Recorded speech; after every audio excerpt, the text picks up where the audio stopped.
luar. Iya, semangat kayaknya. Ngarep kayak itu kan ciri khas saya. Melangkul pas mulai tanggapan. Piye kabare saya hah. Sabar iso bunder-bunder kayaknya. Nggih. Sehat tadi? Sehat. Alhamdulillah sehat selalu. Anak-anaknya lah ya sami sukses di sekolah. Iya, sukses alhamdulillah berkat doa saya. Loh, saya ini ibu yang sangat solehah loh untuk anak-anak saya. Doa saya tuh tembus langit ke-7. Wah iya. Tembus langit 7 bablah ning neraka jahanam. Ayo, aku yang ngomongnya ditiru ana mahasiswa aku lho. Saiki mahasiswa anggere patetan Hastrin Srikinon hing pasewatan handrah. Ayo usume ngangge ha saiki. Hastrin Srikinon ngono ya. Haleng-leng ayo. Hamiat. Ayo. Ila-ila itu. Iya, karyanipun Bapak Tek Sutejo. Ayo. Jadi sak bisa-bisa mung dilihat sak bagus gandeng kita menggunakan karya-karya orang lain untuk menghargai karya tersebut diatur iki karyane iki ngono. Tek Sutejo. Ayo. Yen lagu gandrung iki wis sapa wae? Kae Pak Anjarani. Waduh gila. Bisa kanca-kanca. Ora iso ngono kuwi ya. Kowe anggere kok jalu bangsa lawas-lawas. Kanca-kanca yang lahir udakara taun 1876. Wis sepuluh ora. Sing putri sapa-sapa kena coba ya gandrung ya karo nggih budaya mutiara mumpung sowane Nganjuk. Ya, gandrung iki lek sapa? Ayo, coba. Surya pendemungi mumpung jotos-jotos iki. Jotos lainnya.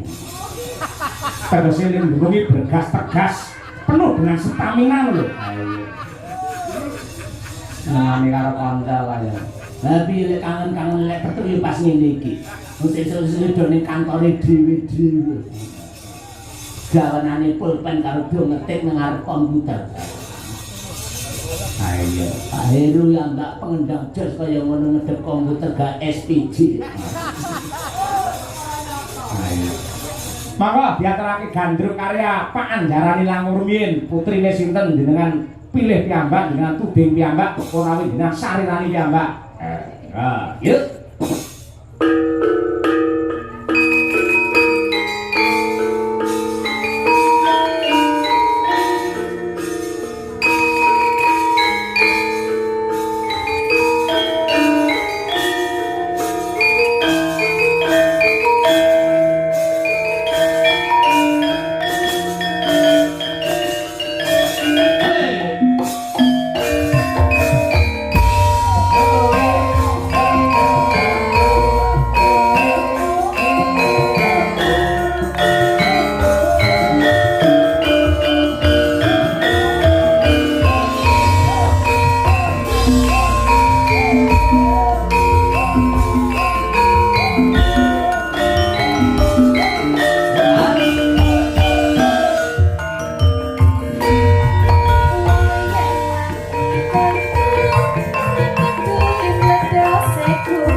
bengok kaya nang lapangan ora. Apik temenanan iki. Ayo. Seneng banget aku. Seneng. Para nyata. Ayo.